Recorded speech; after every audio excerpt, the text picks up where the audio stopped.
കുട്ടികൾക്കുള്ള parental control നിയന്ത്രണങ്ങൾ, sensitive ഉള്ളടക്കം തടയൽ, ആത്മഹത്യാ ഭീഷണിക്കുള്ള അലേർട്ടുകൾ തുടങ്ങിയവ ഉൾപ്പെടെ ചാറ്റ് ജിപിടി ചാറ്റ് ബോട്ടിൽ കാര്യമായ മാറ്റങ്ങൾ വരുത്തി ഓപ്പൺ എഐ.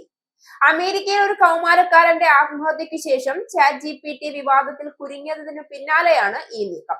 ചാറ്റ് ജിപിടിയിൽ കുട്ടികൾ എന്താണ് തിരയുന്നതെന്നും ചോദ്യങ്ങൾ ചോദിക്കുന്നതെന്നും മാതാപിതാക്കൾക്ക് നിരീക്ഷിക്കാൻ അനുവദിക്കുന്ന ഫീച്ചറുകളാണ് ഇതിനു പിന്നാലെ ഓപ്പൺ എഐ അവതരിപ്പിച്ചത്. കൗമാരക്കാരായ കുട്ടികളുടെ ചാറ്റ് ജിപിടി അക്കൗണ്ടുകളുമായി മാതാപിതാക്കളുടെ അക്കൗണ്ടുകൾ ഇപ്പോൾ ലിങ്ക് ചെയ്യാൻ കഴിയുമെന്ന് ഓപ്പൺ എഐ പ്രസ്താവനയിൽ പറയുന്നു. അക്കൗണ്ടുകൾ ലിങ്ക് ചെയ്തു കഴിഞ്ഞാൽ കുട്ടികൾ ചാറ്റ് ജിപിടി എങ്ങനെ ഉപയോഗിക്കുന്നുവെന്ന് മാതാപിതാക്കൾക്ക് നിരീക്ഷിക്കാനും നിയന്ത്രിക്കാനും കഴിയും.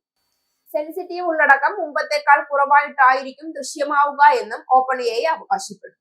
ചാറ്റ് ജിപിടിയിൽ ഒരു കൗമാരക്കാരൻ ആത്മഹത്യാ സന്ദേശം അല്ലെങ്കിൽ സ്വയം ഉപദ്രവിക്കൽ സന്ദേശം പോസ്റ്റ് ചെയ്താൽ മാനുഷിക മോഡറേറ്റർമാർ ആദ്യം ഈ ചാറ്റ് അവലോകനം ചെയ്യും. സാഹചര്യം ഗുരുതരമാണെന്ന് തോന്നുകയാണെങ്കിൽ ഇമെയിൽ, SMS അല്ലെങ്കിൽ ആപ്പ് വഴി മാതാപിതാക്കളെ വിവരം അറിയിക്കും.